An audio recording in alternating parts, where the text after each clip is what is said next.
All right. Well, welcome back, everybody.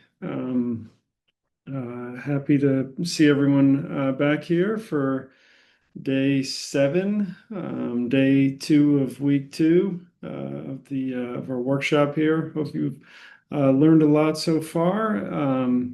And Yesterday we talked about linear regression to start off with. Not a lot of questions on the lab or in class. So if anything is not unclear to you, please speak up, raise your hand. You can just say, hey, can you explain that again? Something as simple as that. So hope everything went well with the lab. The solutions are on the GitHub page. You can see those and compare those with what you had, see some of the differences. We are going to continue on with linear regression today. So I will share my screen here. We're going to use the notes. We aren't quite finished with the slides. One more topic here. We're going to go back to this example 2. There are a few tidbits in here that we are going to talk about. And then we'll move on to the day 7 material of model selection. We have slides for that. And we also have this day 7 model selection document that we'll go over. Here in the morning, we're mostly going to talk about model selection. There was some model selection in some of the day 6 stuff. So we'll go over that first, and then we'll move on to some of the day 7 model selection. And so the place we left off was with diagnostics and Cook's values, looking at influential measures. Where we're going to start today is with some other types of hypothesis tests that we can do in linear regression. So there are 3 types of hypothesis tests we can do. The first one is the global F test, which is what tells us, is there anything useful in this model whatsoever? Is there anything there? Are any of these coefficients not equal to 0? This comes out when we do a summary of our model. So I'm going to go down to this full model on this fitness example. It comes out right down here. So it's at this bottom row. This F statistic is what it's based on. See some degrees of freedom measures. Finally, the p-value, highly, highly significant. Okay, we can say first off, all right, there's this model does have something useful in it. The next one we have here is the partial t-test for one predictor. For example, is beta j equal to 0? Is xj useful given all the other predictors in the model? This also comes out. It's this last column that we see in this coefficients table. So we see a lot of p-values that are small here, some that are a little larger. Runtime has the smallest p-value besides the intercept. The intercept test we don't really care about. So runtime, very small p-value. Run pulse also has a small p-value, and then max pulse and age are there. Weight, kind of 0.2, so that tells us, well, what we saw, if there's a possibility that the true coefficient is equal to 0. I mean, what we saw is kind of strange. Resting pulse here, I think we would fail to reject the null. It doesn't seem like resting pulse is really adding much to our model. So what this tells us, is a particular coefficient useful given the other predictors that are in our model? The last one is a partial F test for a group of predictors. So here we can test if multiple predictors are equal to 0. So this is kind of sort of an in-between of test 1, where we test everything, and test 2, where we're just testing individual coefficients. But the partial F test for a group of predictors is something that's very useful. Okay, among this group of predictors, are any of these things are coming out as significant.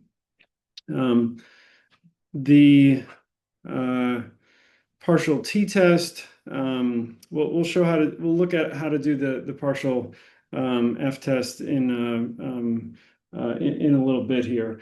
The partial t-test, for some of the consequences and interpretations of this. So if two predictors are highly correlated, neither may be significant on its own, but when together they explain a lot. So this is something that could happen in this example with run pulse and max pulse, since we know these two variables are highly related to one another. Sometimes when you have this situation, we'll have an insignificant p-value here, insignificant p-value here, but if we took both of those variables out of our model, the model would get a lot worse. So when you have two predictor variables that are highly related to one another, these p-values can get a little inflated when both variables are in the model. This doesn't seem to happen here since both variables are still significant, but that's something that can happen. A non-significant p-value does not mean it's unrelated. It just means that when we're putting this term in as a linear term, it's not explaining any additional information versus the variables that we have in the model. But it could be that we need some kind of transformation, and then we could see some type of relationship. So the partial f-test, this is when we want to test a group of variables at once to compare two models. Now, to do this, the two models have to be something called nested, which means one model is the special case of another. Okay, so let's take a look at how this might work. I'm going to show you a model here called, it's called reduced. This reduced model, so this has age, runtime, run pulse, and max pulse. So it's the same as the full model. It has dropped weight, and it has dropped,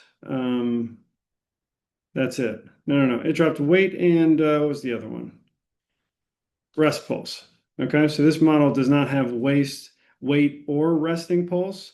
That's this reduced model right here. And we can compare this to the full model using this ANOVA function. So that's telling it's saying, all right, compare these two models. We have one model, the reduced model here, which does not have weight and rest pulse. We have the full model that does have weight and rest pulse.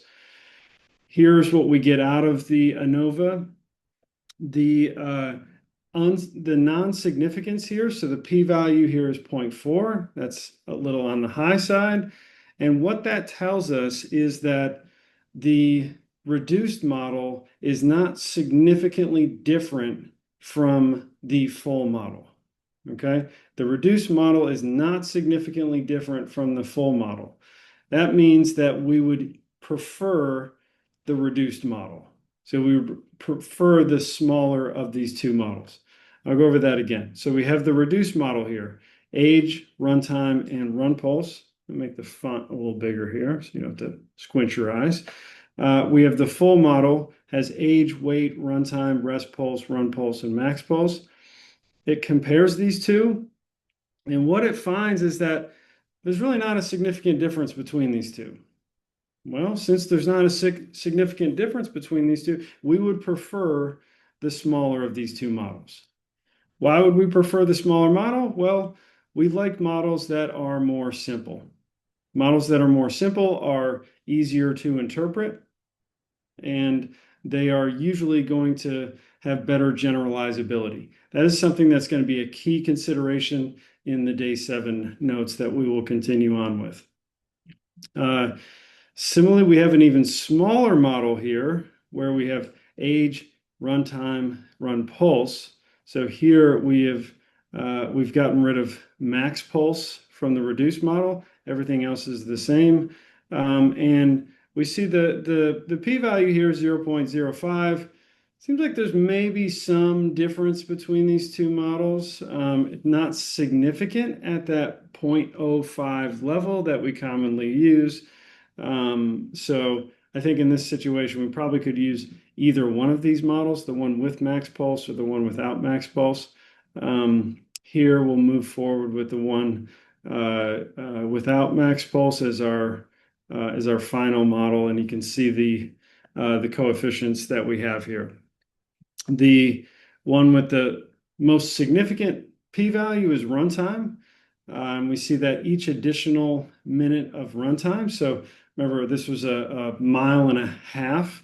So each additional minute it takes you to run a mile and a half is associated with a decrease of 2.83 ml/kg per minute in oxygen uptake, holding age and run pulse constant. So slower runners have lower fitness. But it is important that this is holding age and run pulse constant. So it's like comparing two individuals that have the same age, the same run pulse. All we're doing is changing their run times. Similarly, with run pulse, each additional beat per minute, which is a very small amount, 1 beat per minute, we might want to multiply this by 10 to get each additional 10 beats per minute in run pulse, decrease of 0.13. Holding age and runtime constant. And then finally with age, we get the definition there.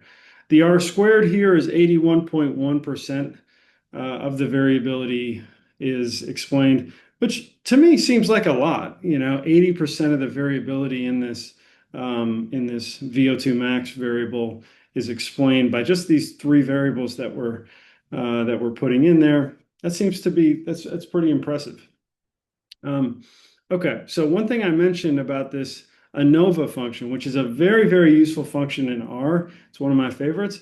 The two models have to be nested, okay? So we have age, runtime, run pulse here. The larger model has age, runtime, run pulse, max pulse. So the smaller model is a special case of the larger model. Basically, the smaller model is the larger model when the coefficient for max pulse is equal to 0. And that's what it means by nested. It means that we can get the smaller model from the larger model, usually by setting some coefficients equal to 0. Now, if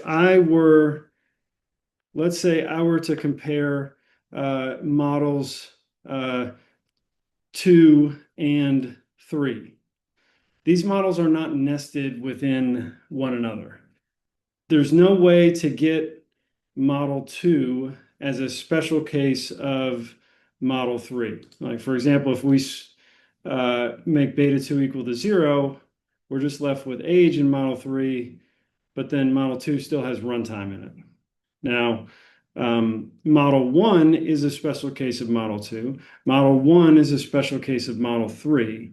So we would say model 1 is nested within model 2. Model 1 is nested within model 3. But those two and 3 are not nested within one another. So we could not use this ANOVA function to compare those two models. For example, here, we may be interested in, hey, should we use run pulse or should we use max pulse? But if we had this model here versus this model with max pulse in it, those two are not a special case of one another. They're not nested. All that means is we just can't use this ANOVA function. That's all it means. There's other ways we can compare those two models that we'll talk about later. But to use the ANOVA function, they have to be nested. And the nice thing about the ANOVA is we get a hypothesis test and we get a p-value. The other methods that we'll be able to compare non-nested models, we won't get a p-value. We'll get measures of model fit, information criteria, we call them. Great. So some other things I wanted to talk about.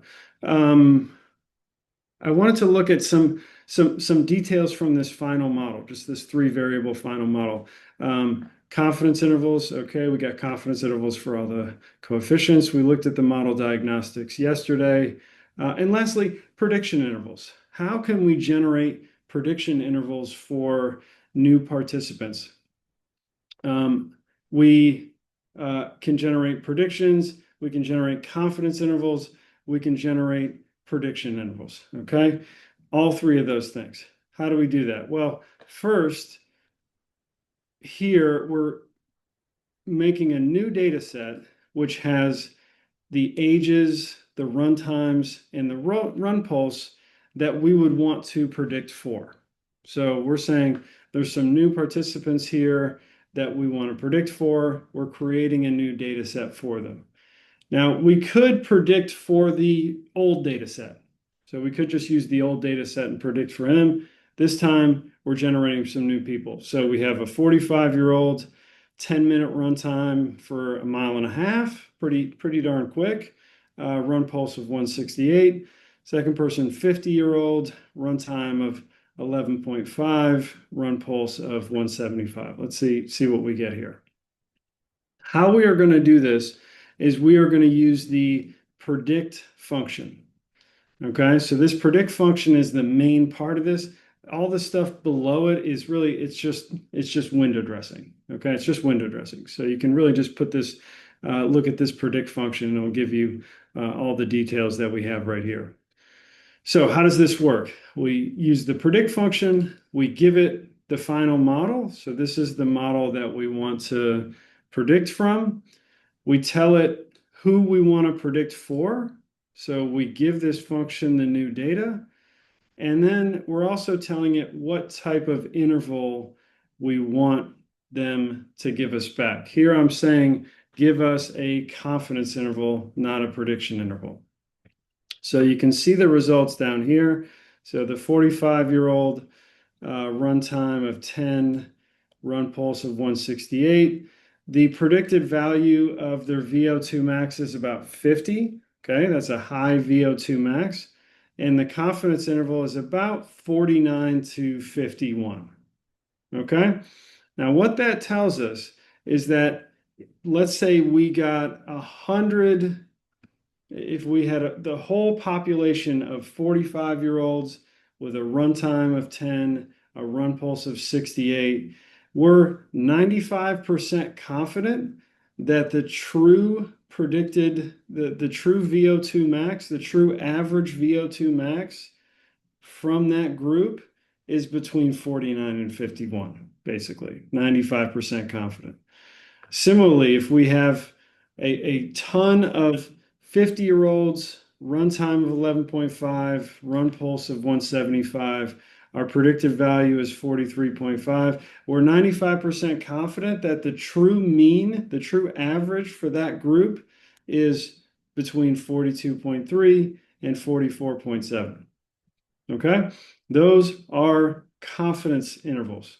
Confidence intervals tell us something about the average here, the average VO2 max for a particular group of participants. Next, we are going to look at prediction intervals. The code here is the same as we had above. The only difference I'm making is I'm saying interval equals prediction versus interval equals confidence.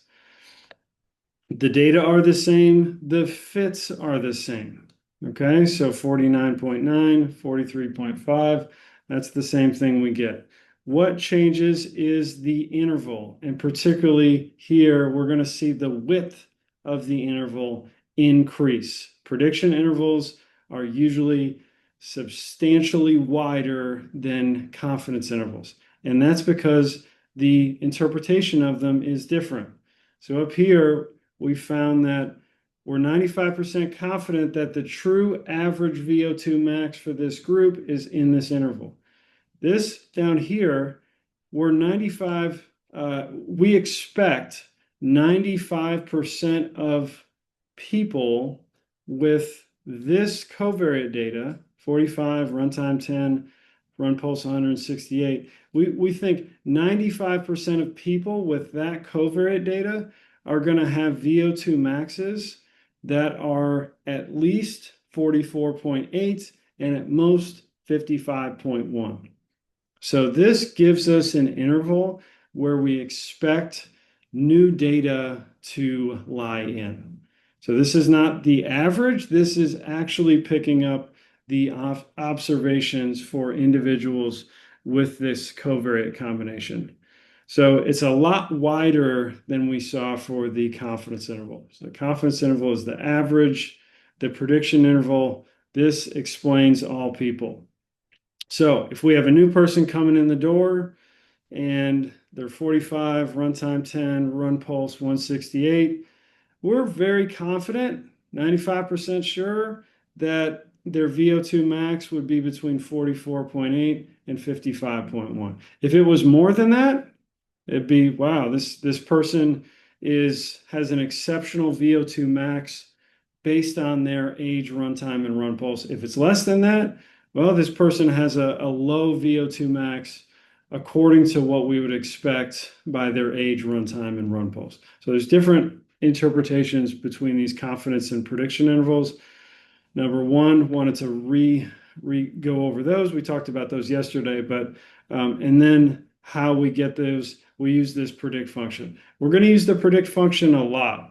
It's a really nice function in R, and whether you're doing linear models, logistic models, survival, any type of regression, you still can use this same predict function, and it'll give you predicted values. Super useful, super useful. So we'll be seeing that a lot. Okay. The next thing I wanted to talk about was nonlinear relationships. So when we fit our linear regression model, we assume that uh, that the that the relationships here are linear. So, for example, in this model, runtime is having a linear relationship at VO2 max. So that says that if your runtime goes from 8 minutes to 9 minutes, there's a beta 1 change in VO2 max. If it goes from 9 minutes to 10 minutes, beta 1 change in VO2 max. If it goes from 15 minutes to 16 minutes, beta 1 change in VO2 max. So the amount VO2 max is going to change for a 1 unit increase in runtime is always the same. Doesn't matter where you start from, where you go to. We can't have models where that's not the case, where we're not always going to see a linear relationship between the variables. We have an example right here where we have something like this. So this is a air quality data set. It's looking at the relationship between temperature and the amount of ozone in parts per billion in the summer of 73 in New York City. And this is one case where we see a nonlinear relationship. So as we are increasing from, say, 61 to 62 or 62 to 63, all the way down here, we would expect a small change in ozone. Okay, it doesn't seem like it's increasing that much. Increasing, but not really increasing that much. Then, when we get to the higher temperatures, there is a stronger relationship between temperature and ozone. So if we go from 62 to 63, it looks like maybe there's a 1 unit change in ozone. But if we're going from 80 to 81, there's maybe a 5 unit change. All right, that is a nonlinear relationship. So this is very important to statisticians when you're running a linear regression model that you consider nonlinear relationships. So I'll show you a few quick and easy ways to add nonlinear relationships to your model using this data right here. So the first option we can use is this poly function. And what this is useful for is to add polynomials for a particular variable. So if we use poly x degree, this is going to add powered versions of the X predictor, say X squared, X cubed, etc., to our model. This allows our regression line to bend. So if we have a quadratic, as we know, that can loop up, a cubic can kind of have two bends to it. We go higher than that, it can get even more complicated. So here we're comparing three models. The model that has linear, so a linear effective temperature on ozone, this is not going to fit very well. So it's going to kind of go something like that. It's not really going to fit the data quite as well. We'll look at a polynomial that'll have temperature and temperature squared. So that's something that can kind of start off and then increase up a little bit. And a polynomial, which can be a little more nonlinear. We'll look at that one. Here, we're going to compare these models in terms of AIC, which is something we'll talk about in the next set of notes here. All you need to know right now for AIC, lower is better. AIC seems to tell us that it likes the quadratic model the best. So here, I'm just going to look at the model fits of these three. So the blue line, that's our linear regression model with just temperature. The cubic line is kind of an orangish color that we see there. And the red line is the quadratic model that we see right here. So the cubic and quadratic, they seem to fit the data pretty similarly, and AIC seems to prefer the cubic model, the quadratic model to the cubic. It definitely, either of them is a big improvement over the linear model. We have a difference of over 10 in AIC, which is a large difference. So this is one way we can add some nonlinearity between two variables, even when we only have one variable here. It's an important thing to consider. Second way we can add some nonlinearities is to use something called a spline function. The splines, these are functions that allow our relationship to bend in almost any way. So we can go up, can go down, can go back up again. They are very, very flexible. They're more flexible than the polynomials we had earlier. So here we're going to test out two different models. And so we just use this NS function, which stands for natural splines. We give it our X variable, and then we tell it how many degrees of freedom we want, which is something that tells it how many variables, how many times should we have this temperature variable in the model. So here, when we use degrees of freedom 3, this actually puts an additional, so instead of this will have temperature in 3 different ways in this natural spline model. Yeah, that's right. And the degrees of freedom 5 will have temperature in 5 different ways. So degrees of freedom means the number of parameters to devote for this temperature variable. That confused me for a second because there's some other ways to specify how flexible this is, and they work a little differently. But degrees of freedom is very plain. All right, this is how many parameters you're going to have for this particular model. When we compare these in terms of AIC, again, lower is better. The 5 degrees of freedom model has the best fit.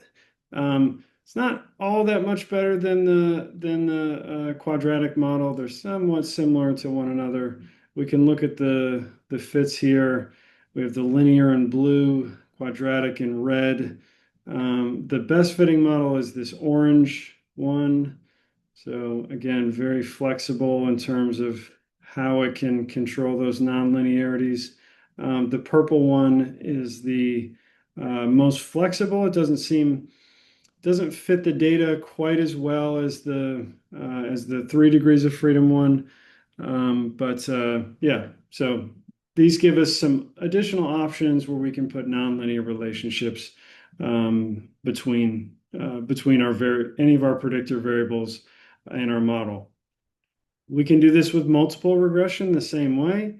So here, if we go back to the relationship between runtime and VO2 max, it kind of looked like it had some nonlinearities here in the beginning. Overall, it's relatively linear, and that linear approximation is going to work pretty well. But I said, all right, let's consider some nonlinearities in the runtime variable.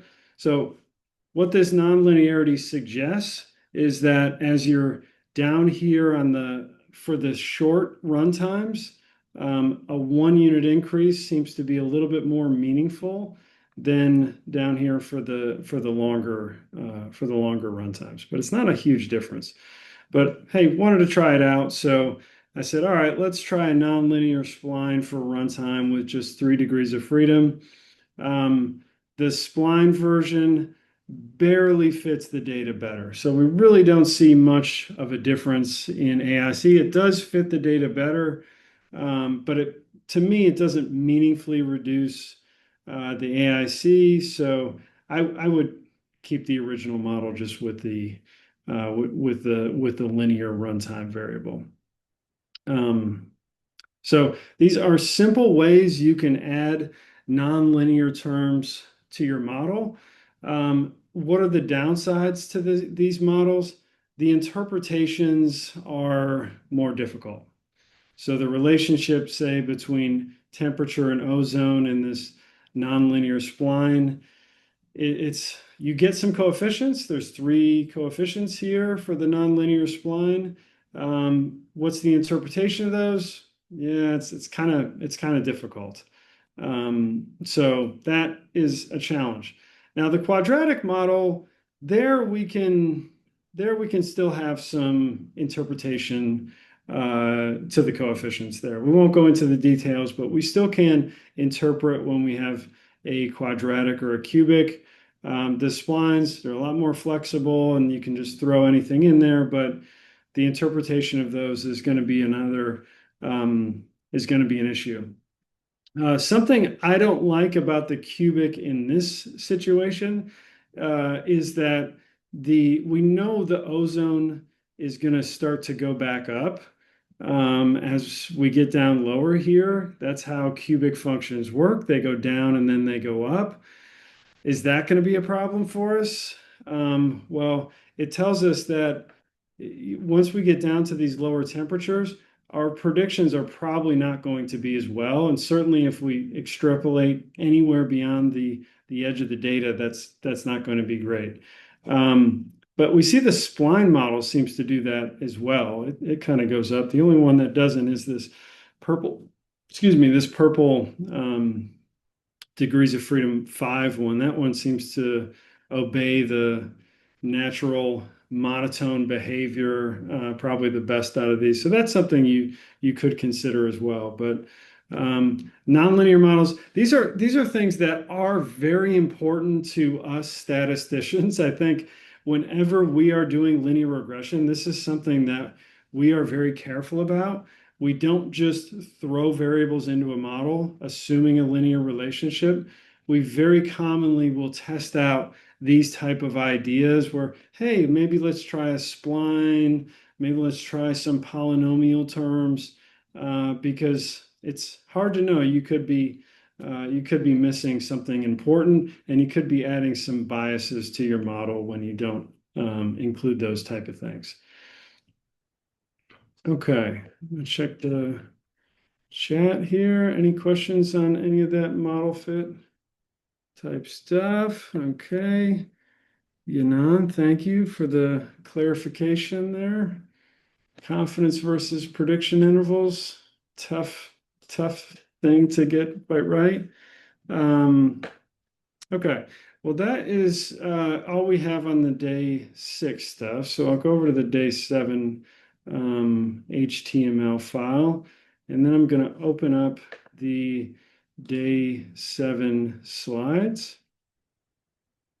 We can talk about these, and I think we have got about 20 minutes here before our first break, and I think we can talk about model selection in a little more detail, and get to some of the basic issues. Really, just kind of introduce the problem that we'll be talking about here. So when you are fitting a model in practice, there's a lot of different predictors that could go into the model or could be left out of the model. Now, model selection is the statistical approach you use to choose the right variables in your particular model.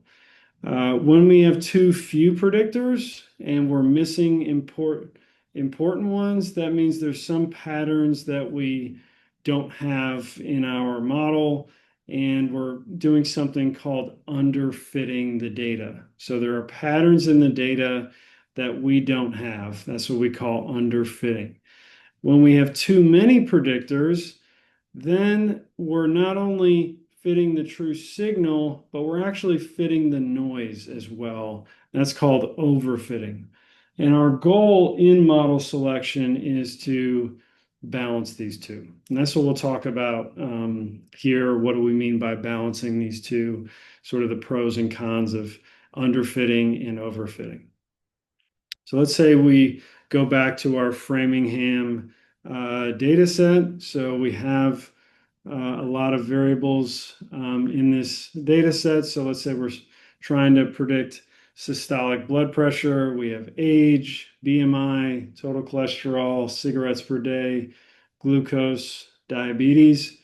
And here we're only considering these variables as linear. We also could add squared terms of these or polynomial terms.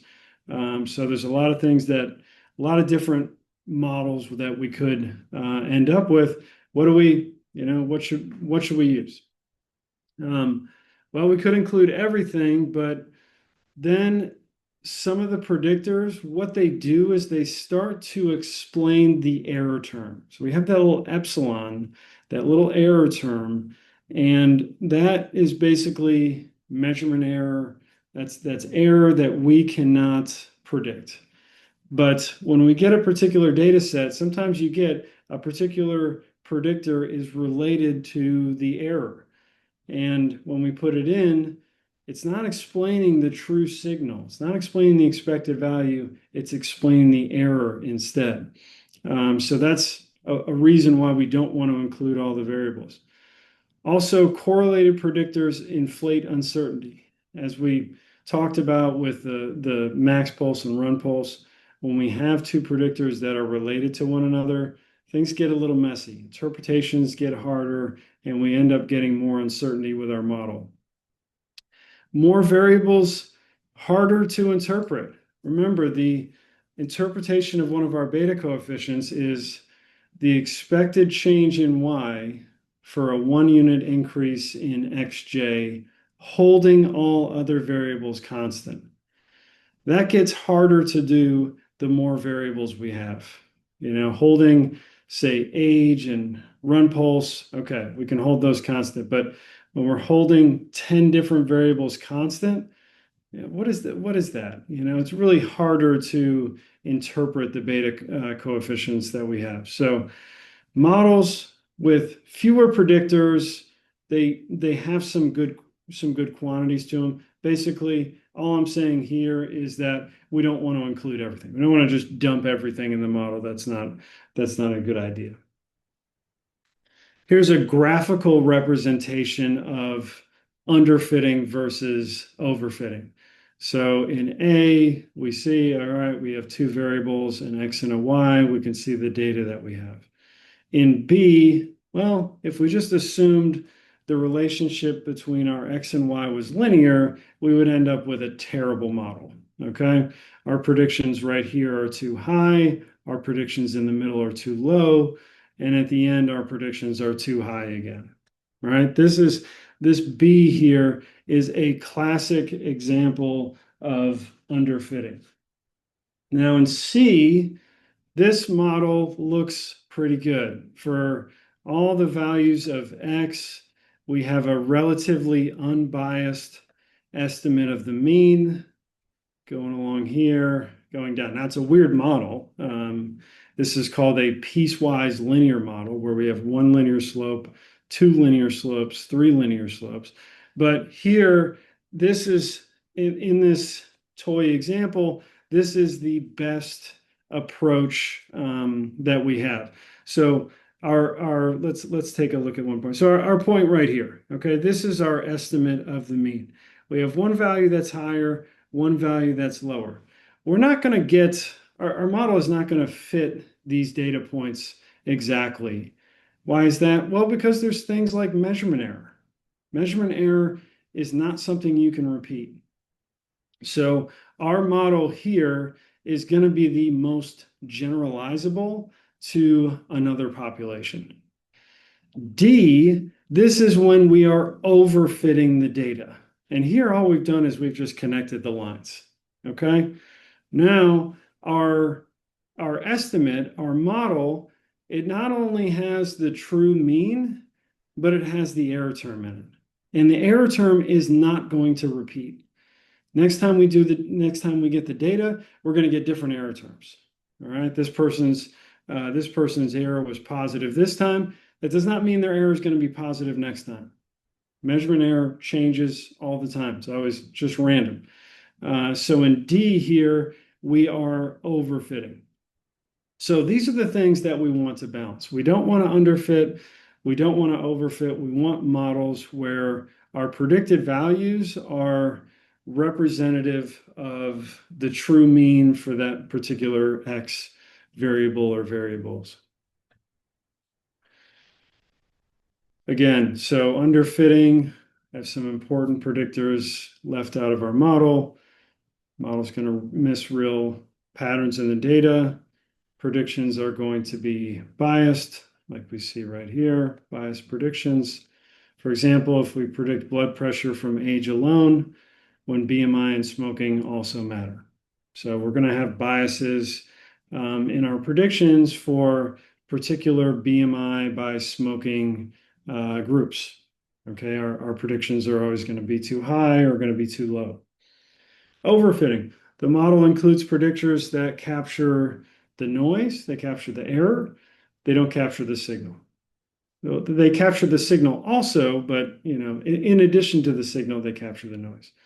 So the model fits the training data, which is something we'll talk about in a second here, very well, but doesn't work very well with the new data. Coefficients are going to be unstable, harder to interpret. Confidence in prediction intervals, they can become wider. Okay, they can increase because of all the instability in the coefficients that we have. So when we're overfitting, it's more like we're doing memorization. The training data that I talk about here, this is the data that we're giving our model to. We call that training data. We'll differentiate that from test data in a couple slides. But when we're overfitting, we're using the data that we've been given too closely, and we're not only picking up signals, but we're capturing noise and quirks on the sample, fails on new data. So you can think this is like we're almost memorizing. Let's memorize what happened in the training data. That's not going to generalize very well to new data sets. So what we want is generalization. It's going to capture the real structure. So here, we shouldn't, these two X's that are in here, there's no way we should be classifying those as X's. We should classify those as O's. That's the right answer based on the data that we have. When we're fitting those too closely, that's going to generalize poorly when we get new data. Okay, so let's talk about a little bit about the trade-off here between under and overfitting, because we don't want to just underfit either. we want to have some we want to have some balance between these two. All right, so bias, that's going to be the systematic error from a model that is too simple. The model consistently misses the target. So this is kind of like this situation. Ooh, I can get my marker out here. Forgot about that. So this is a situation down here. So the this is like a dartboard. So the points that we're hitting, they're systematically off, but they are tight. Okay. They don't have a lot of variance to them. So this is an example here where we are, this is kind of the underfitting example, like we saw up here. So our predictions down here, we're going to have some bias to them. Overfitting, this is when we have a lot of instability from the model because the model's too complicated, right? So when we, this right here, once we get some new data, there's going to be instability because the new data is going to have different error terms. That is the situation that we have right over here. So models that are overfit are going to have high variance, but they are going to have low bias to them.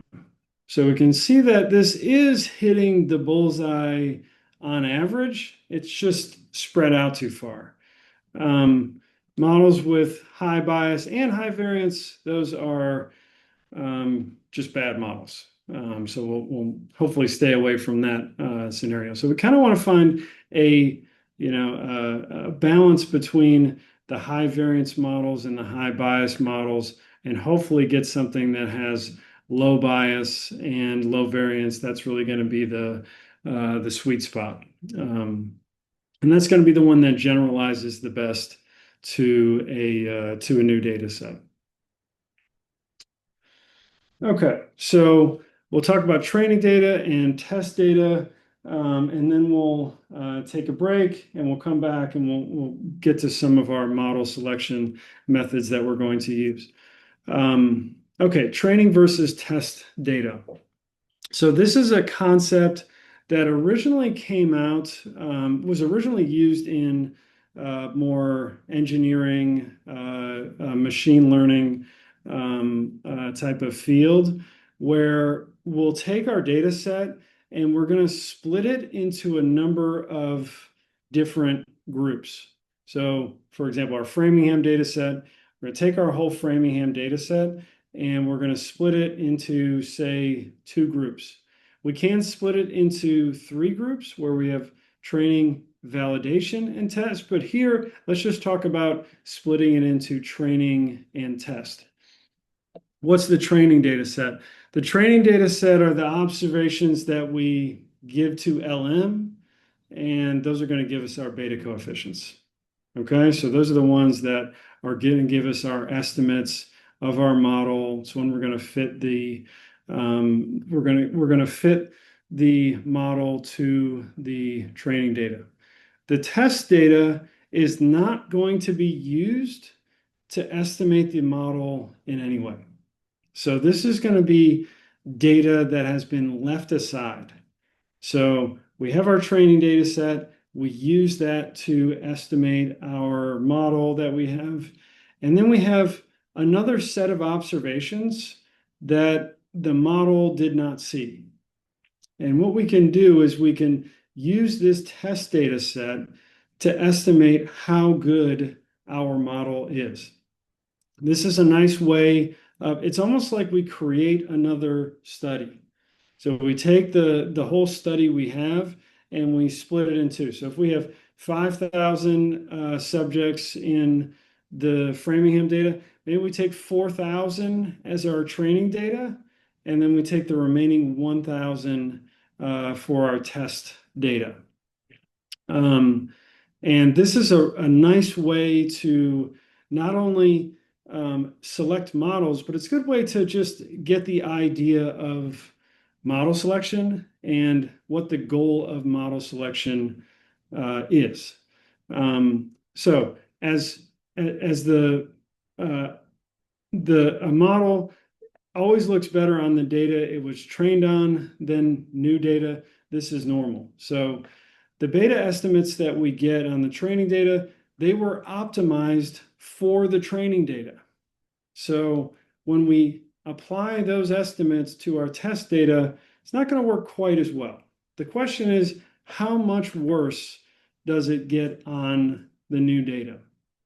If the gap is small, that means our model is probably going to generalize well to other data sets.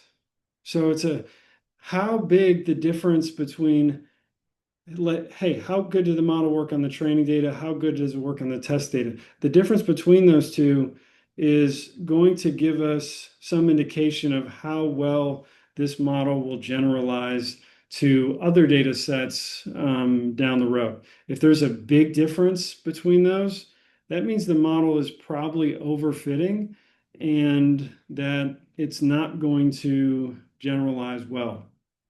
So there's two metrics that we have here that we'll talk about. The training error, this is a measure of how well the model fits to the data it was trained on. And then we have the test error, which is how well the model predicts data it has never seen. Okay, so we have training data, training error, test error. Okay, hope that's clear. Here is a little look at the relationship between training error and test error. So the blue line here, that's cyan, maybe, not blue. I'm not great with colors. Cyan, let's say. Please put in the chat if you think I'm grossly wrong, but cyan. The red line, this will be our test error. And so this is a look at how training error and test error relate to one another as a function of model complexity. All right, so we have the prediction error on the y-axis.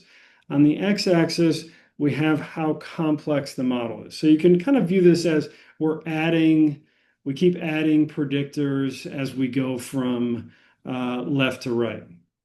Now, as we start with a very simple model, we have probably some bias in there, but we have low variance. We have a good relationship, a small difference between test error and training error. Now, as the model gets more complicated, both the test error and the training error go down. Okay, they're both decreasing.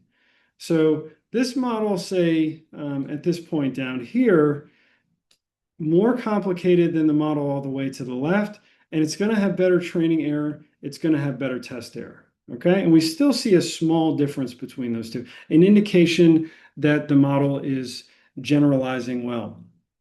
Now, as the model gets more and more complicated, we end up with an increasing gap between the training error and the test error. And the test error is minimized at this point right about here. So at this point, we have a bigger gap, so indicating that we're probably overfitting a little bit. Okay, so as this gap is sort of a measure of how much we're overfitting. So we're overfitting the data a little bit, but it's not hurting our test error until we get beyond this point. Now, once we get beyond this point, then we're just overfitting. The error in our training sample is always going to go down, okay, because these coefficients are optimized for the training sample. But now the test error is increasing, and we see a huge difference between the test error and the training error. So this gives you a little idea of what we're trying to do when we do model selection. We're trying to give models that have good generalizability. And this is one way to think about it in terms of this training error and test error. This will be one way that we can predict models, that we actually do this. We actually split our data into a training set and a test set. Sometimes we'll split it into 3, training, validation, and test. And it's one way that we can select a model that is going to generalize well to other data sets. How we are going to do that, we'll talk about that when we come back from the break.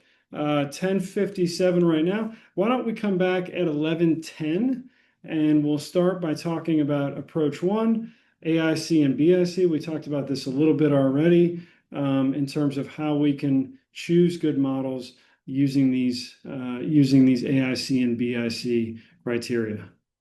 Wonderful. So I will see you back here at 11:10.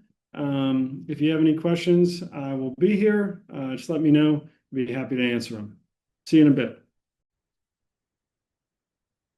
All right, great. Okay, welcome back. So we'll start off here talking about some of the approaches that we can use for model selection. First, we'll talk about information criteria. This uses some formulas to try to find a balance between overfitting and underfitting. It's a fast, simple approach, good for comparing a moderate number of candidate models. And then the second approach, cross-validation, is one that uses the idea that we just discussed of training and test data to see if we can find a model that will predict well on new data.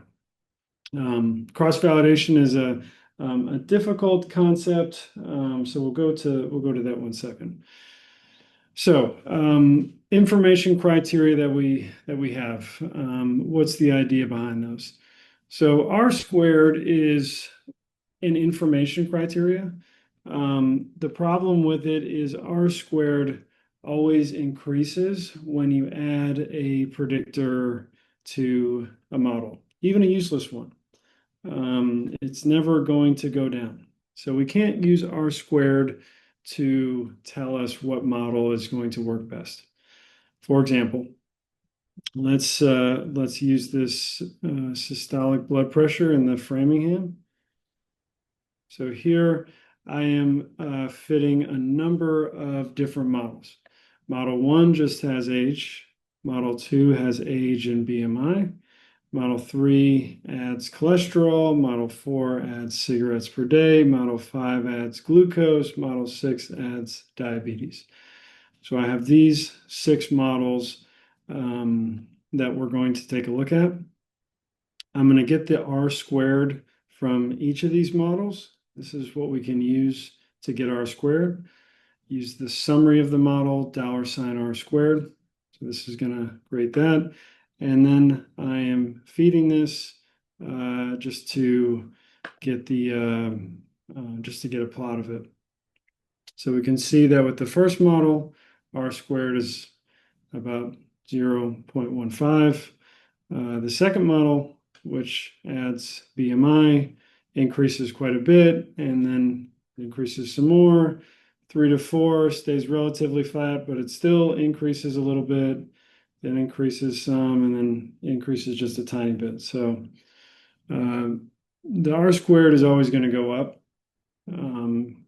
maybe just by very, very small decimal points, but it's always going to increase a little bit regardless of whether the variable should be in the model. So we can't use R squared alone to select a good model because R squared is always going to tell us to use the most complicated model, and we know that's not going to be a good model. It's not going to generalize well. So the information criteria that we'll talk about, AIC and BIC, they are going to penalize to discourage overfitting. So it's not only that, it's not like R squared where every predictor is going to improve the fit a little bit. It's going to have to improve the fit by a certain threshold for us to say that predictor is useful. So the two criteria that we have, AIC and BIC, you can see the formulas for them. They're based on the likelihood. The likelihood is similar to R squared. It's always going to get better. It's always going to increase when we add a predictor. Here we're using -2 times the log likelihood. So that is always going to decrease as we add a predictor. And that's why we have this penalty right here, this plus 2p, where p is the number of parameters. So as we add another parameter, this part over here is going to increase by 2. We're going to go from like 10 to 11 parameters. So this part would go from 20 to 22. This part down here is always going to decrease, but it's got to decrease by at least 2 for the AIC to decrease. And we want the smallest, we want the model with the smallest AIC. BIC, same idea, different penalty. So instead of penalizing by 2 times the number of parameters, it penalizes by log of n times the number of parameters. So the log of n is going to be greater than 2 as long as our sample size is greater than 8. So what that means is that BIC is going to penalize more heavily when we add an additional parameter. So if we find the best model in terms of AIC, find the best model in terms of BIC, the model that we find for BIC is going to have the same or fewer predictors than the model that we have with AIC. So AIC tends to select slightly larger models. BIC tends to select simpler models. Both are widely used. Neither is right in all cases. They have their benefits in some situations and in others. To me, when I'm writing a grant proposal, we usually say in the grant proposal, we'll select the model using AIC, for example. And in that case, I would use AIC in the analysis. But if I'm just doing an analysis and there's no proposal written before, there's no criteria that I've said, you can use either one of these. You kind of, if one model is best in AIC, another model is best in BIC, you have motivation to use either one. So there's really no right answer there. You can see how we get these in R using the AIC or the BIC functions. One thing I want to note, these are useful in all types of regression models that we'll talk about this week. We use AIC and BIC in logistic regression. We can use it in survival analysis. We can use it in longitudinal data analysis. AIC and BIC, you can always use these things. So they're very useful. Now, really, how we would use these is the model with the lowest AIC or the lowest BIC is the model with the best fit. Okay, so that's usually how I would use it in terms of, all right, choose the model that has the smallest AIC or choose the model that has the smallest BIC, something like that. But there are some rough guidelines for how much difference do we actually see in terms of AIC and BIC.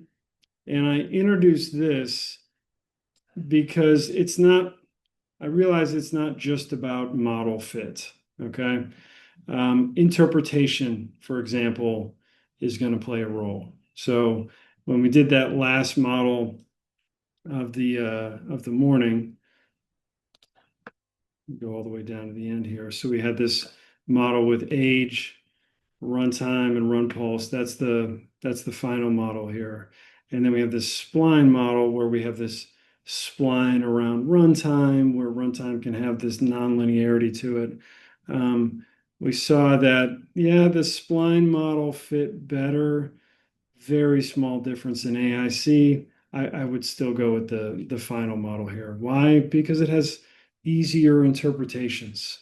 Okay, a linear model with linear runtime, interpretations don't get much easier than that. Does it have a little bias? Yeah, it does, but I'd be willing to live with that for interpretation purposes. So when the AIC is with is the difference in AIC between two models is less than 2, there's not a lot of difference in the model fit. I mean, technically, the one with the smallest AIC is the best, but here you're not getting huge differences. One is not extremely biased and the other one isn't. These are sort of subtle differences that we have.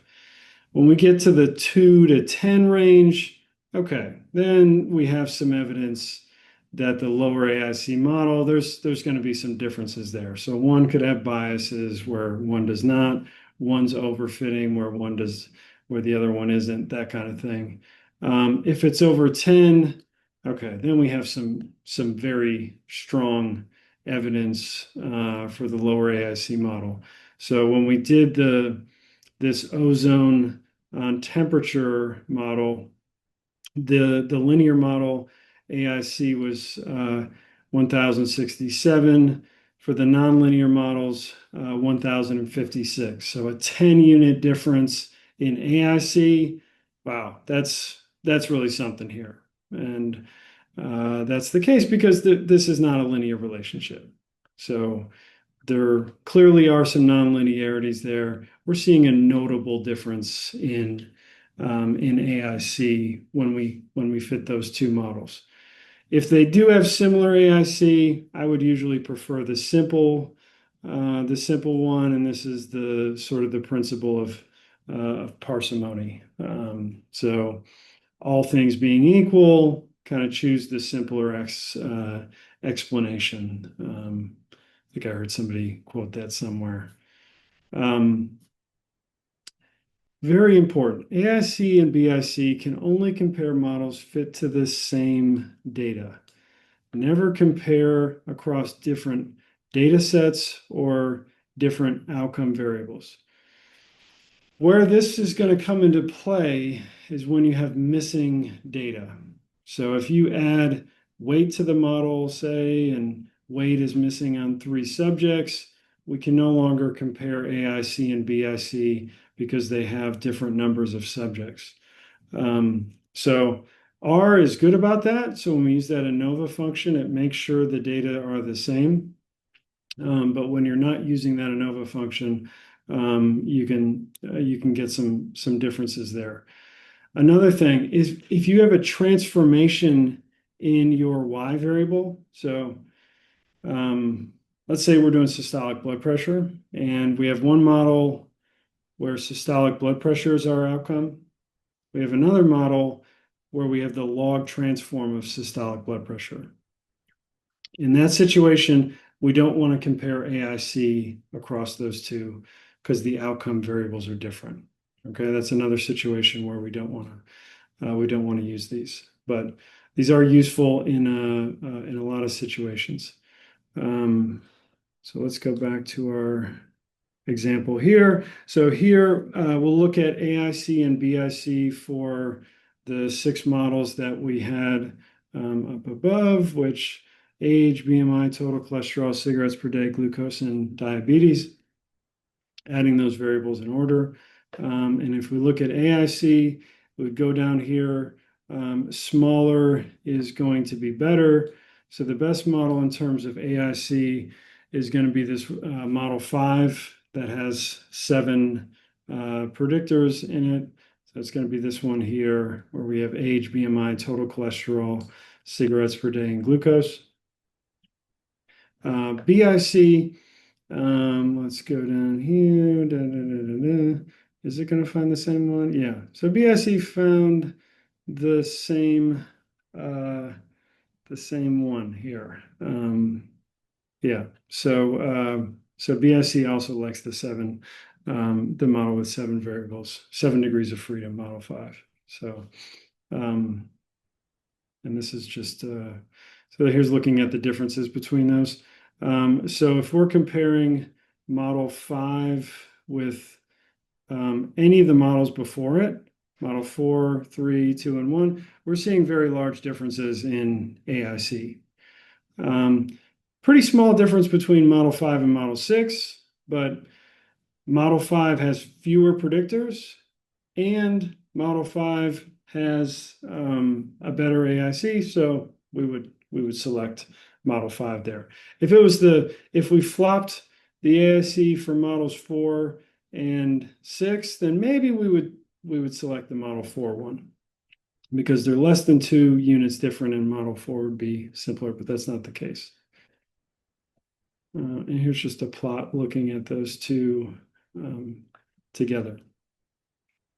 Now, one thing about comparing these models in terms of AIC is all we can compare here is these models that I fit, these 6 models that we have.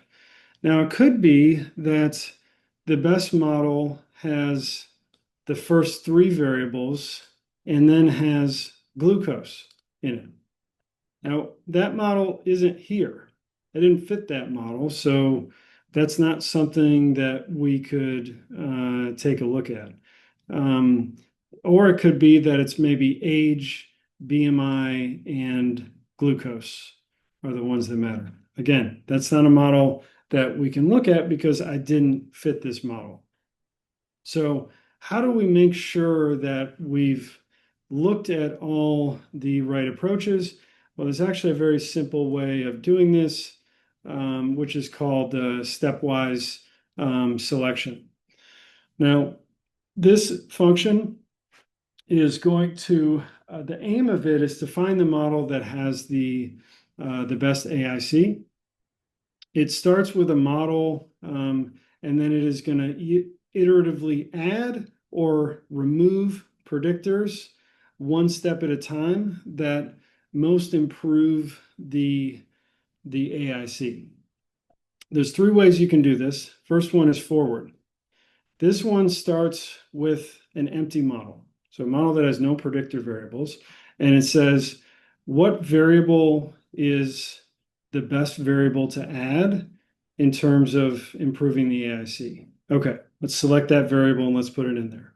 All right, now we have one variable. What is the next variable that is best to add in terms of improving the AIC? Okay, add that one, add that one, add that one. You keep going in this procedure until you can't improve the AIC, and then it stops right there. Backward selection is exactly the opposite. We start with the full model and we say, all right, what variable should we remove that will most improve the AIC? Okay, let's remove that. Then we have our new model. What variable should we remove to improve our AIC? Okay, we take that one away. And we keep going in that one until we can't improve the AIC anymore. When we do both, this is going to go either way. It's going to start with the full model. First step, remove a predictor. Second step, maybe remove another predictor. And then it's going to say, what should I do? Should I add a predictor or should I remove a predictor? We can do either one. And then so it's going to do that. And then again, all right, am I going to add a predictor or remove a predictor? So both is one that can go either way and is usually the best approach to selecting the best model.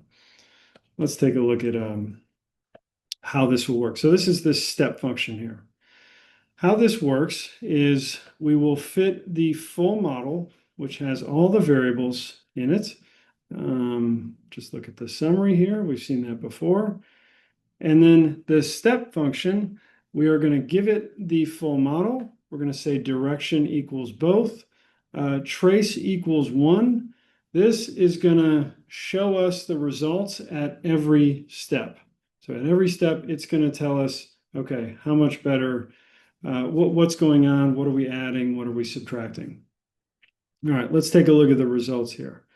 So at the first step, it fits the full model, or we have the full model, and then it says if we take away resting pulse, this is what our AIC would be.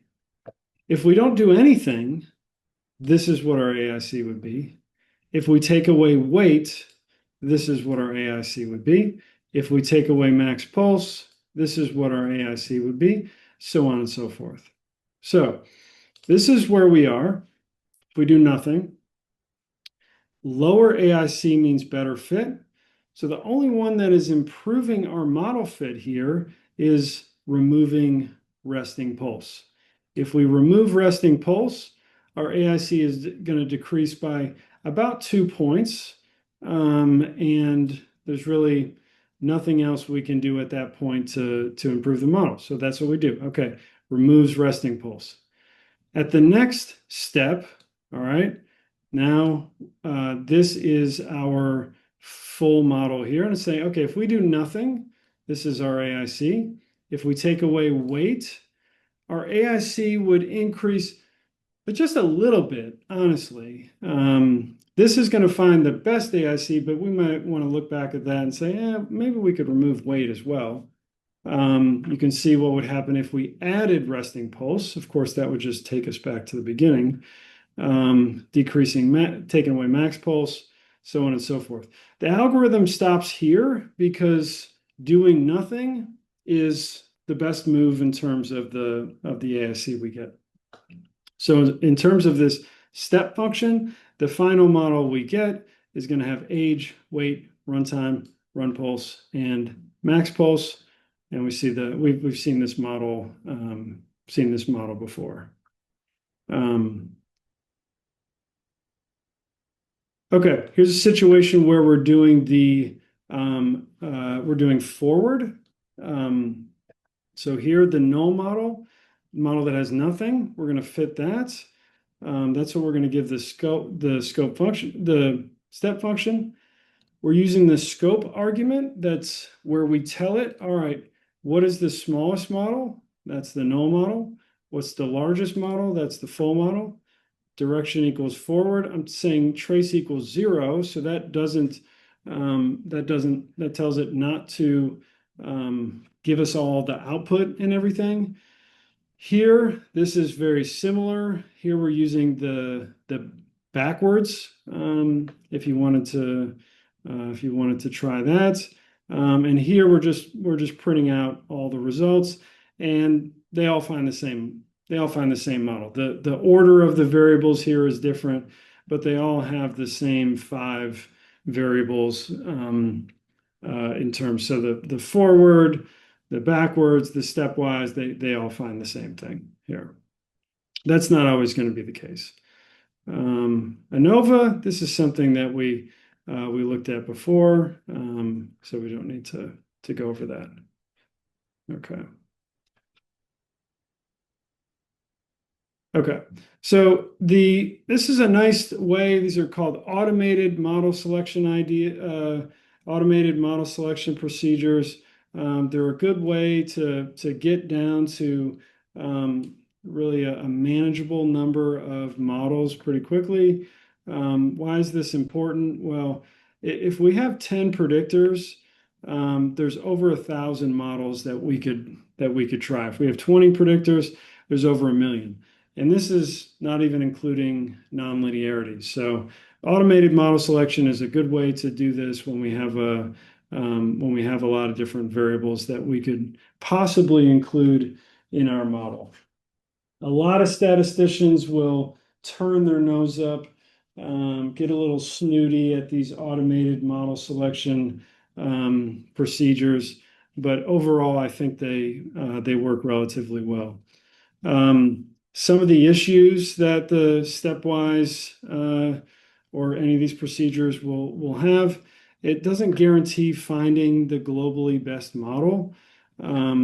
So we don't look at all possible models here. It's called a greedy algorithm. We just keep finding the best model at each step. So we could end up with a model that's really not as best as the one that really would predict very well. The order in which variables enter and leave can affect the final model. So there are some small changes that can have a difference down the road. After we do stepwise selection, the p-values are going to be biased. So these p-values that we get, for example, with this stepwise selection, these p-values have some biases to them because we selected the model relatively, the p-values sort of nudged us to selecting the model that we have. You can see this very easily in simulations that when you do these automated model selection procedures, the p-values have some biases to them. So that's one thing that's a limitation to these. And correlated predictors, these are some things that can cause some instability in the algorithm. You use backwards, you may get one predictor, forwards, you may get the other predictor.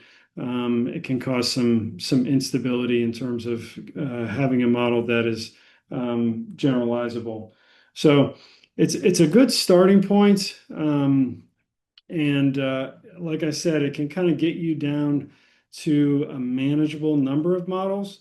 So when you do this, for example, when we did this with the stepwise, this kind of got us to a good point. Now, like I said, it didn't remove weight, but we can see from the results here that the AIC does not change much when if we were to remove the weight variable.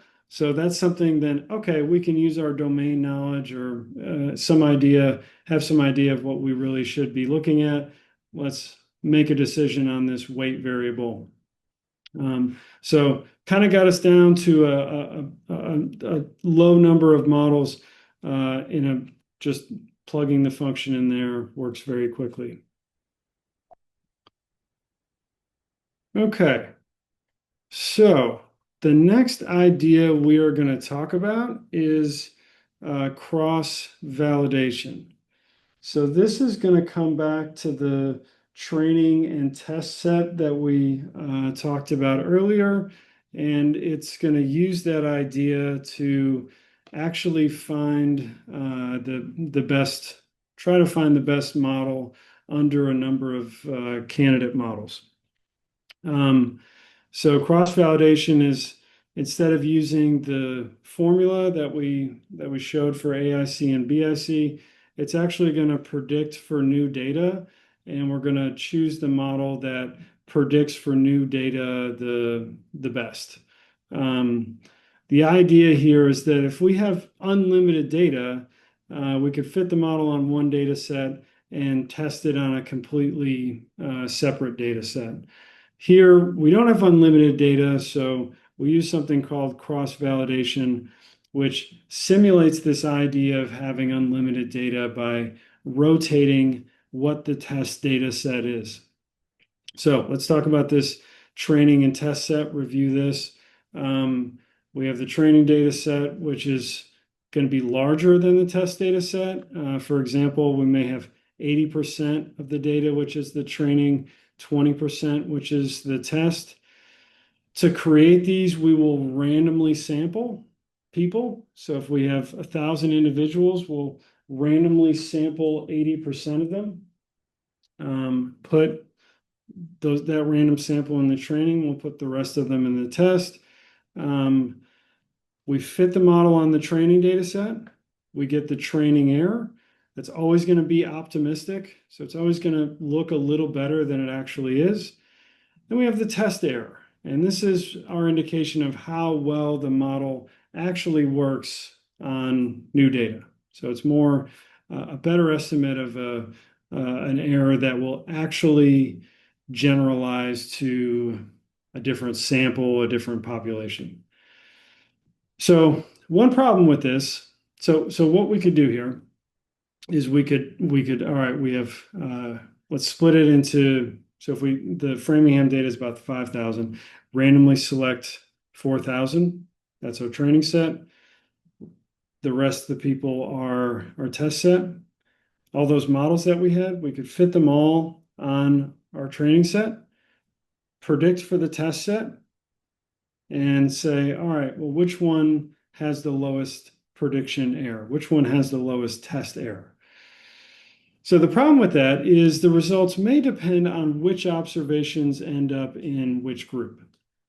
So we randomly sampled the training and the test, but hey, when we have a smaller data set, Framingham's big. So the Framingham, this may not be an issue because we can say, all right, 4,000 and 1,000, those are big samples. What if we have 50 people. Well, then we have 40 in the training group and 10 in the test group. It's kind of a little worrisome, like which 10 did we get? And maybe we find the model that works best for these 10, but it's not going to generalize to anybody else. So that's the issue with this idea. It's going to be a little bit sensitive to which observations are going to end up in the test group versus which are going to end up in the training group. So we're going to do an idea called cross-validation. And it's going to be this same idea. We're just going to do it multiple times. So we see a figure here on the right, which hopefully explains this well. But you can see here what we do in iteration 1. We put everyone into k equally sized groups. So here in this figure, our k is equal to 5. So this would be 5-fold cross-validation. What happens? Well, let's say we have 100 individuals. Each individual goes into one of these 5 groups. We end up with 20 people per group. We would do this analysis in 5 iterations. The first iteration, we leave out group 5. Okay, so let's say this is group 5 right here. So we use group 1 through 4 to get our coefficients, predict for group 5. Okay, we predict for group 5, we get the error. All right, how well did we do for that group 5? Then we swap which group is going to be the test set. The second iteration, group 4 is going to be the test set. So that means we use groups 1, 2, 3, and 5 to get the estimates, predict for group 4, get the error for group 4. Next, we use group 3 as our training set, or excuse me, as our test set. Groups 1, 2, 4, and 5. Those are going to give us our beta estimates. Group 3 is what we predict for. Get the error, and that says error 3 there. Finally, same thing, group 2, holding them out. And lastly, we're going to hold out group 1. Cross-validation. So we're changing which group is the group that is left out. Each time we get the error. So we have error for iteration 1, 2, 3, 4, and 5. And then the total error, we would just take the average error across the 5 iterations. When we do this, we could do this for multiple models. And the model which has the lowest cross-validated error, this output that we have, is going to be the model that we would say fits the best to our data. It has the best chance of generalizing to another data set.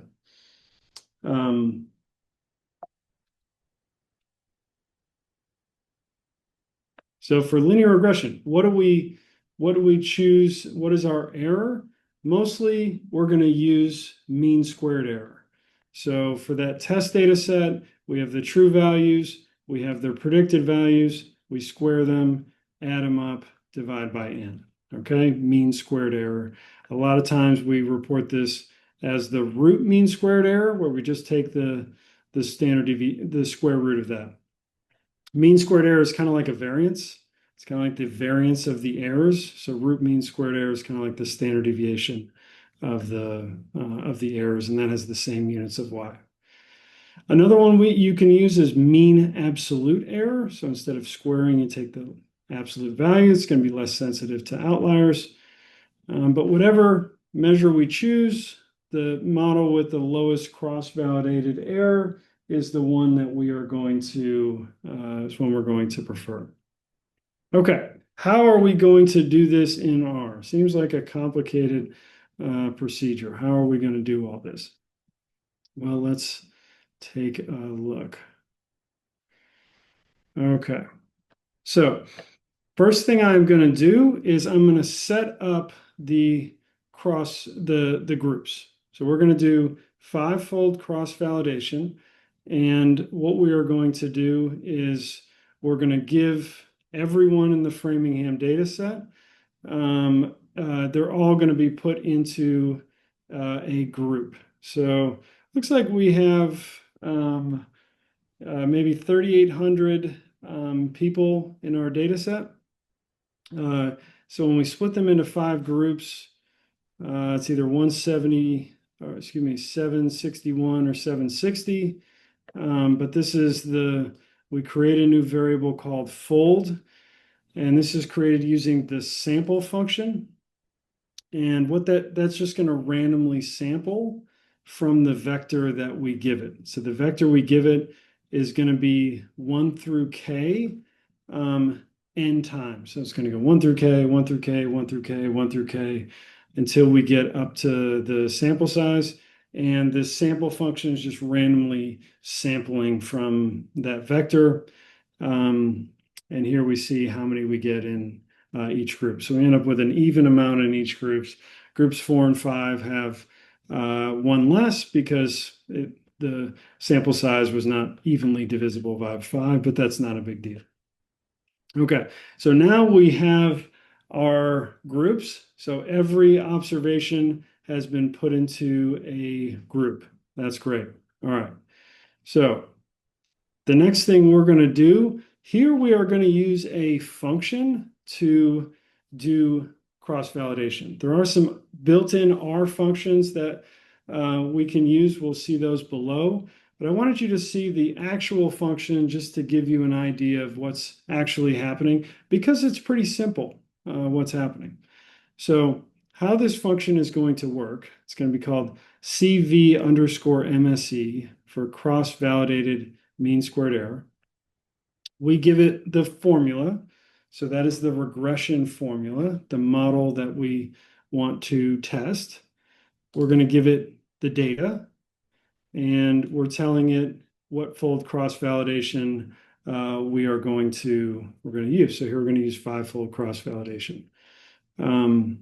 So this is going to cycle through each group. So group 1, group 2, group 3, group 4, group 5. And it creates the training set, which is going to be everyone that is not in group K. K will start off at 1, then go to 2. The test set, which is going to be group K. So to start, the training set will be groups 2, 3, 4, 5. The test set is just going to be groups 1. We fit our model using the LM function. The data here, which is important, the data is going to be the training data. Okay, so it's only going to use groups 2, 3, 4, and 5 to fit the model. We use the predict function to get the predicted values for the test data set. Nice. Okay, so now we have the predictions for the test data set. Then we're going to get our estimate of the mean squared error. All right, we have the true values, we have the predictions, square them, take the mean. Very simple. It's not important that you understand how this function works. Just wanted to walk you through it to see the relatively simple nature of cross-validation and how it's connected to the slides that we had. Now I'm going to run this on those. We have 6 different models. So age, then add BMI, add total cholesterol, add cigarettes per day, add glucose, add diabetes. I'm going to do cross-validation on each of those. We can see the output here. So the cross-validated error decreases quite a bit from 1 to 2, then decreases for model 3. Seems this may go up. I can't tell. We don't have the decimals there. Overall, the model that ends up being the best in terms of cross-validated error is this one. We can't see based on the decimal points here, but that's That's what it gives us. It's model 5 that ends up being the best in terms of our cross-validated error. Does this agree with AIC? Yeah, it does. So AIC and cross-validation, they end up giving us the same answer in terms of which model is the best here.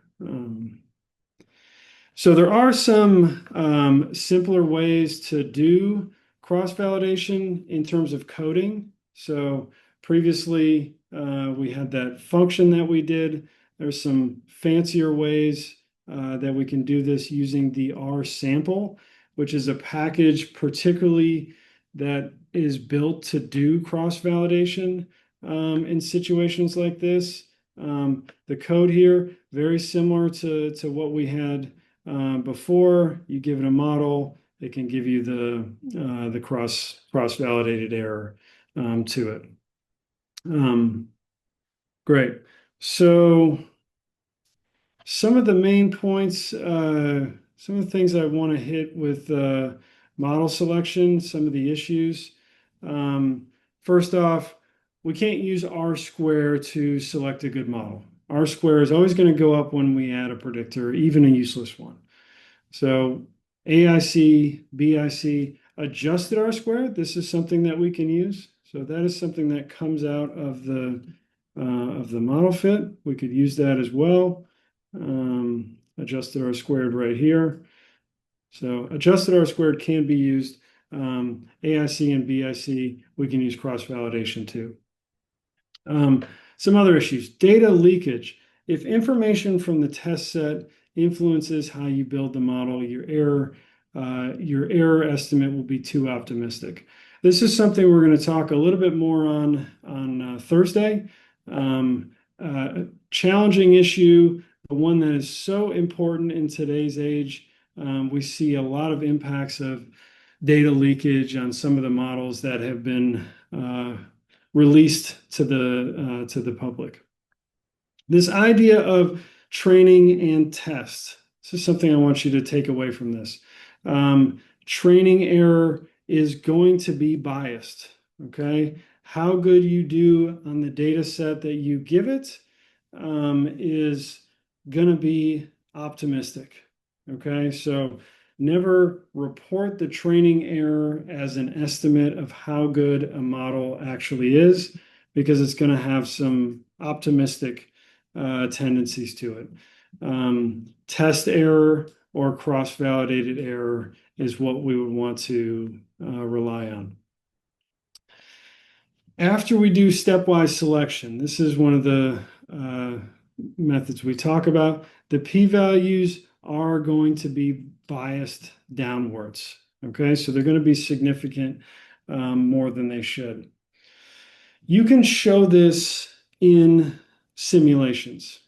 So if you generate an outcome, you generate 10 predictors that are not related to the outcome, you do stepwise selection, you can see that the p-values you get in the end are biased. They reject too much. That being said, people do this all the time. People do stepwise selection. They don't worry about the p-values being biased, but it's something that I have to pass on to you. Should you use those p-values? Statistically, no. For the journal you're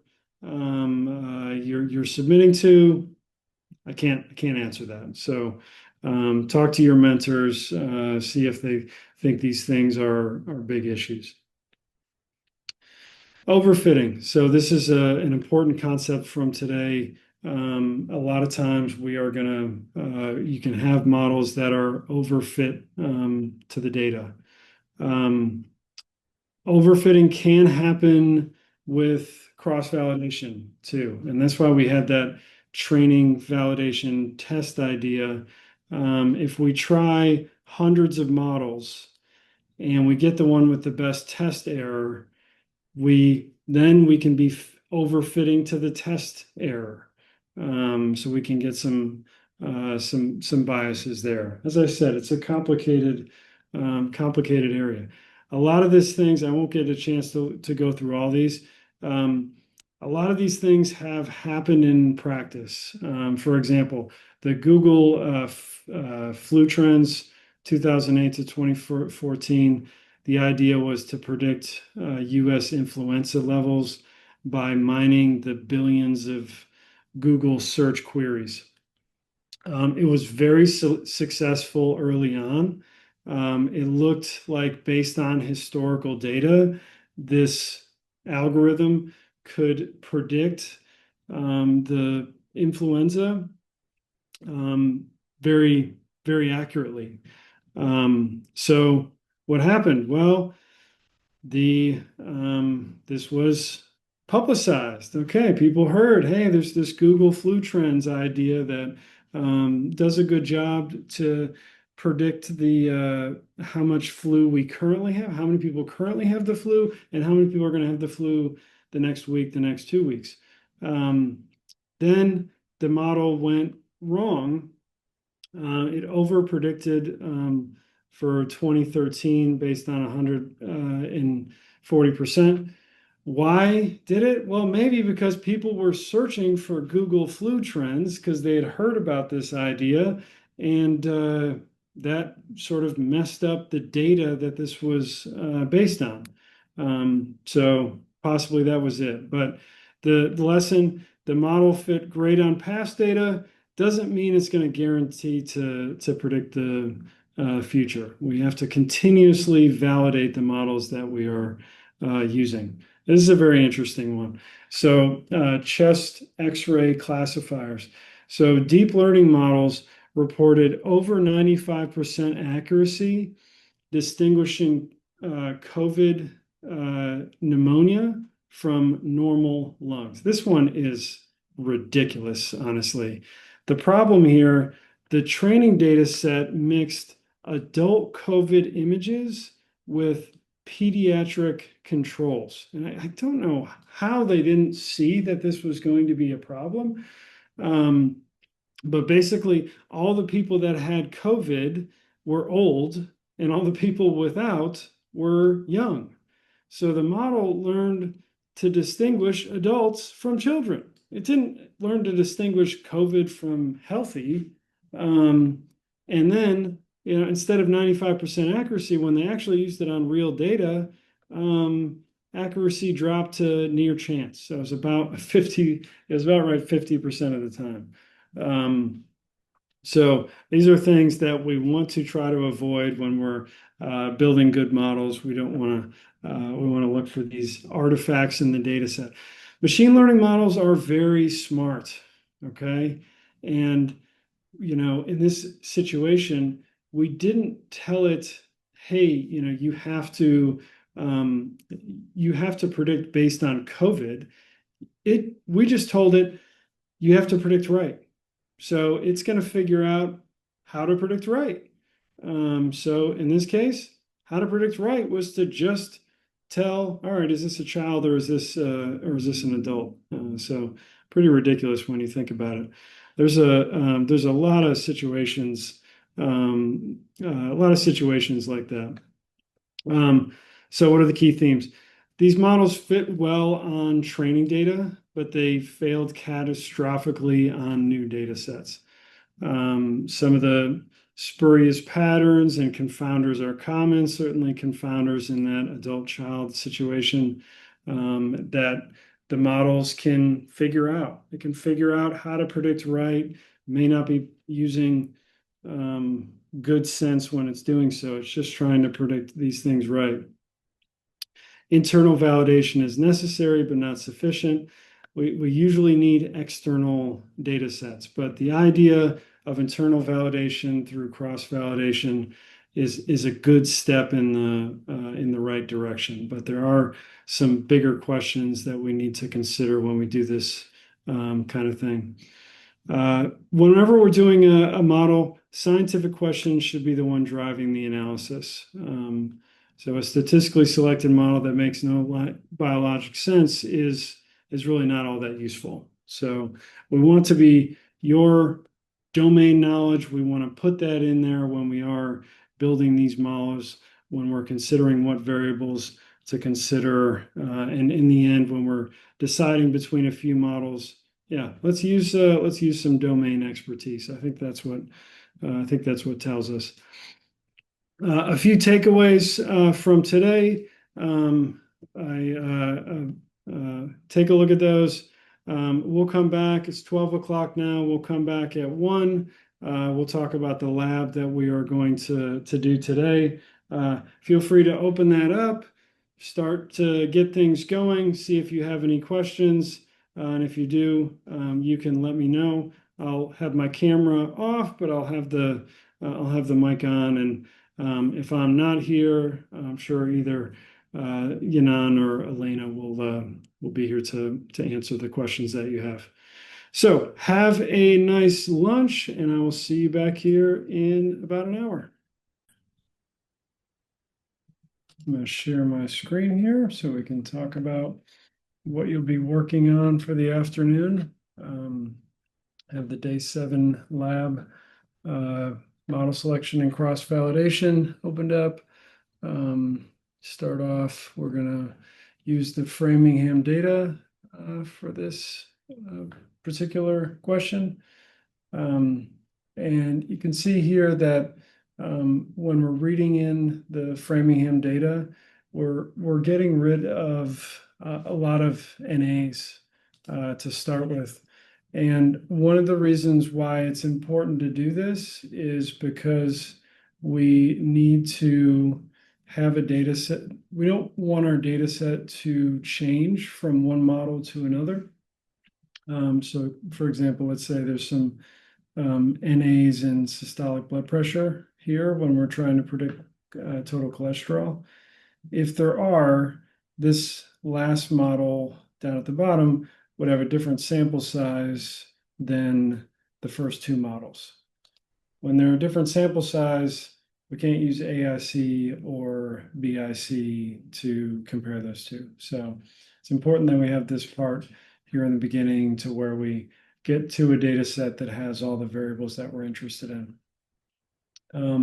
Our goal here is going to be to predict total cholesterol. The methods that we've been talking about today using AIC and BIC cross-validation, these are all related to prediction models.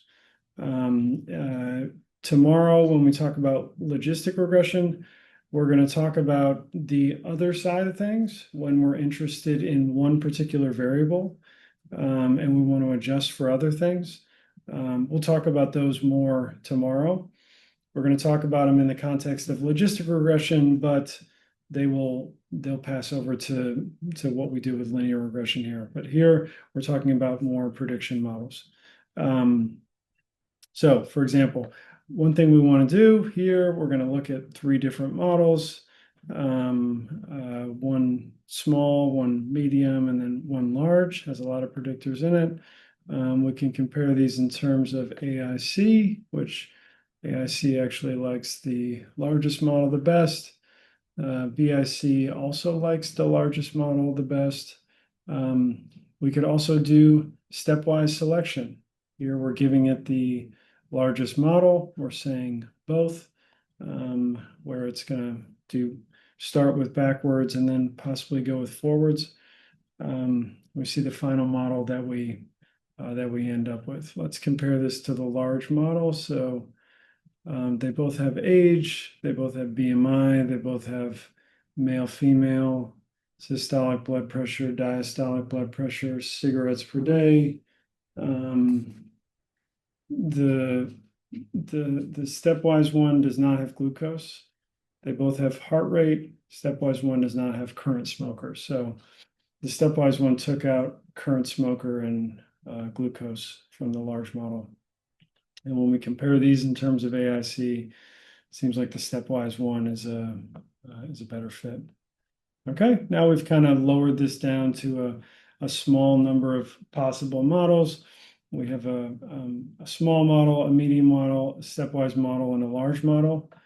This is code that will do 5-fold cross-validation for us each time, taking out one of the folds, fitting it, predicting for it, getting the mean squared error.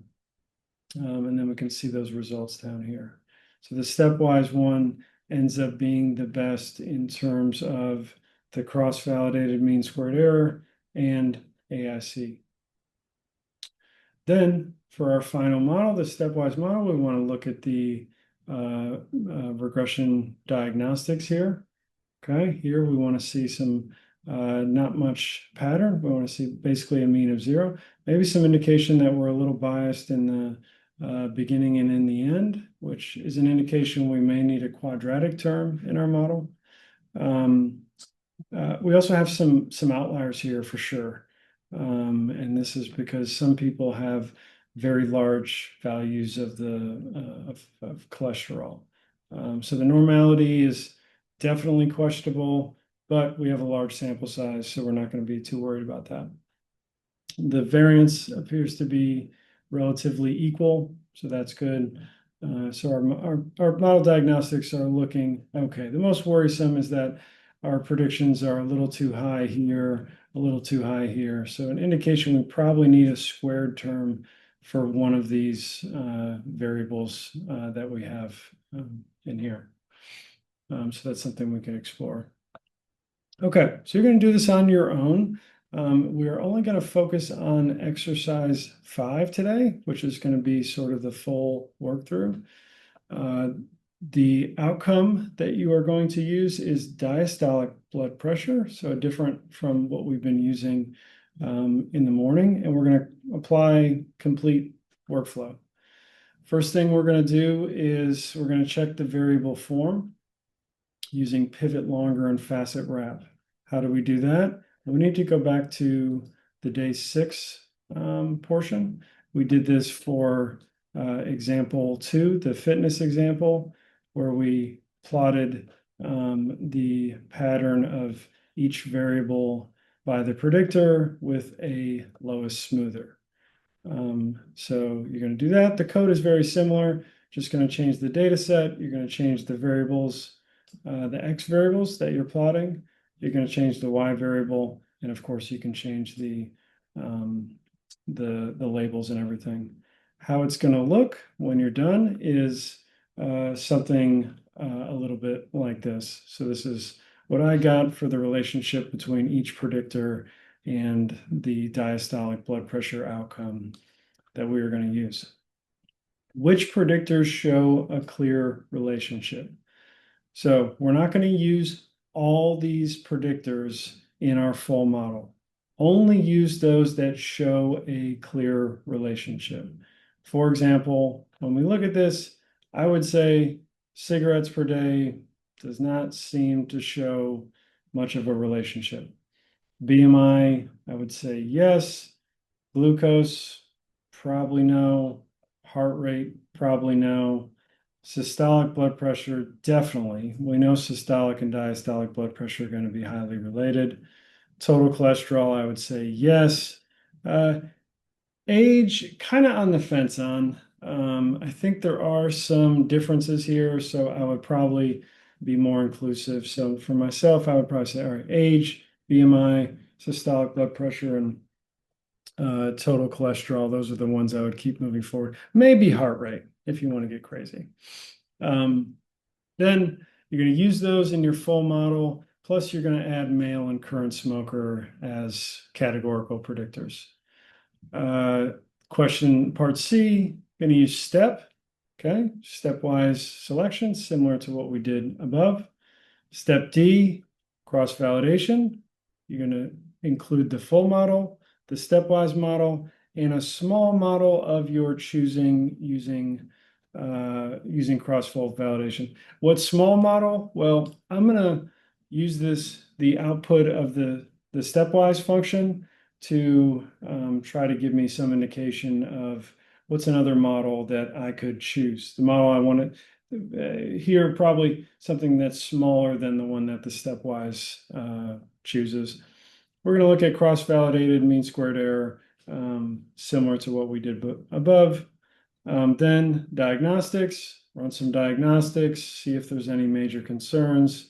And then lastly, report the coefficients, confidence intervals of the final model, and a sentence interpreting what each coefficient means in clinical terms. And then boom, we got a full analysis there.